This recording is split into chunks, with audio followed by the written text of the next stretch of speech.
गीता का 7वां अध्याय ज्ञान विज्ञान योग आध्यात्मिकता और विवेक का एक अद्भुत संगम प्रस्तुत करता है।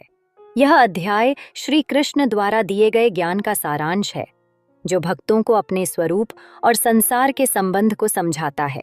यहाँ ज्ञान और विज्ञान के माध्यम से आत्मा के अमरत्व और परमात्मा के गुणों को जानने का प्रयास किया गया है।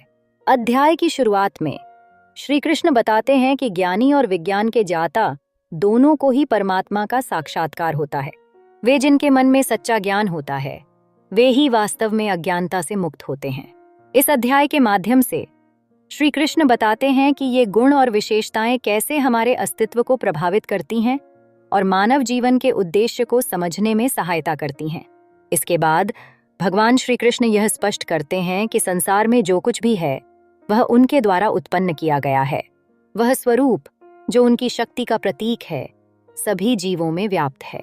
यह ज्ञान भक्तों को प्रेरित करता है कि वे अपने दैनिक जीवन में इस सृष्टि के प्रति श्रद्धा और आदर का भाव रखें। सुनिए,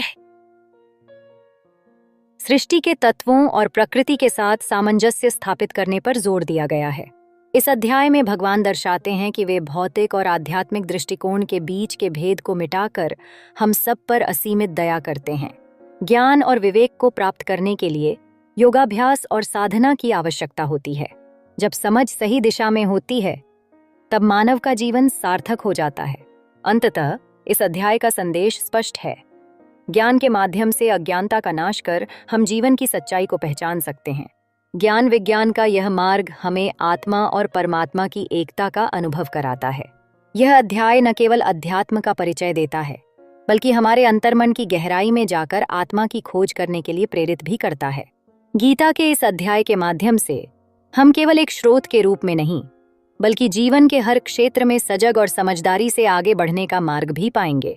इतना ही नहीं, बल्कि यह अध्याय हमें जीवन में सही निर्णय लेने और सही मार्ग चुनने की प्रेरणा भी देता है। इस अध्याय में अनंत ज्ञान का भंडार है। इस अध्याय में भगवान कृष्ण ज्ञान और भक्ति की गहराई से क्षीण मानव मन को प्रकाशित करते हैं। जीवन में सामान्य इंसान के लिए यह अध्याय एक मार्गदर्शक की तरह है, जो हमें अपने अस्तित्व का वास्तविक अर्थ समझने में मदद करता है। इस अध्याय में भगवान कृष्ण ने बताया है कि किस प्रकार सभी जीवों में एक दिव्य तत्व विद्यमान है। इस दिव्यता का एहसास करना ही सच्चे ज्ञान की प्राप्ति है। ज्ञान विज्ञान योग हमें सिखाता है कि हमें अपने सत्कर्मों की ओर ध्यान केंद्रित करना चाहिए, क्योंकि आध्यात्मिक कर्म ही हमें अपने जीवन की सच्चाई की ओर ले जाते हैं। यह अध्याय उन लोगों के लिए विशेष रूप से महत्वपूर्ण है जो भौतिकता की चकाचौंध में खो गए हैं। इस अध्याय से हम यह सीख सकते हैं कि मनुष्य को अपनी समस्याओं और चंचलता को पहचानना चाहिए। हमें अपने भीतर के नकारात्मक विचारों को त्याग कर सकारात्मकता की ओर बढ़ना चाहिए।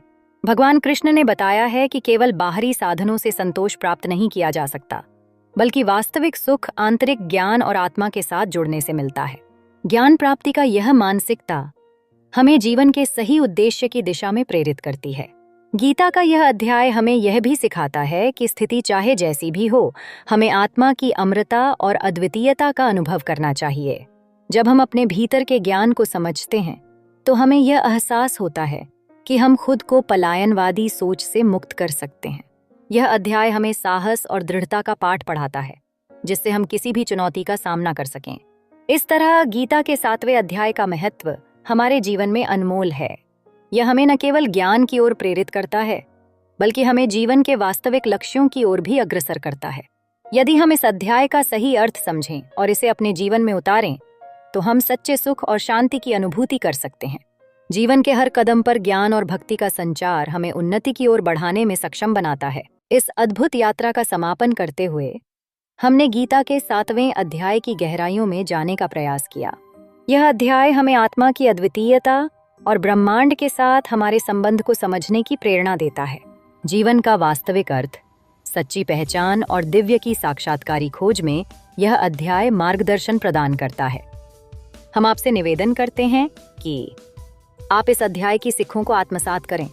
हमारे चैनल ज्यों इन्फो हब को लाइक, सब्सक्राइब और शेयर करना न भूलें। इससे हमें और अधिक प्रेरणा मिलेगी और हम और भी ज्ञानवर्धक सामग्री आपके लिए प्रस्तुत कर सकेंगे। आपकी टिप्पणियां और समर्थन हमारे लिए अत्यंत महत्वपूर्ण हैं। आशा है कि इस अध्याय ने आपकी सोच को व्यापक किया होगा और आपको आध्यात्मिक विकास की ओर प्रेरित किया होगा। जय श्री कृष्ण।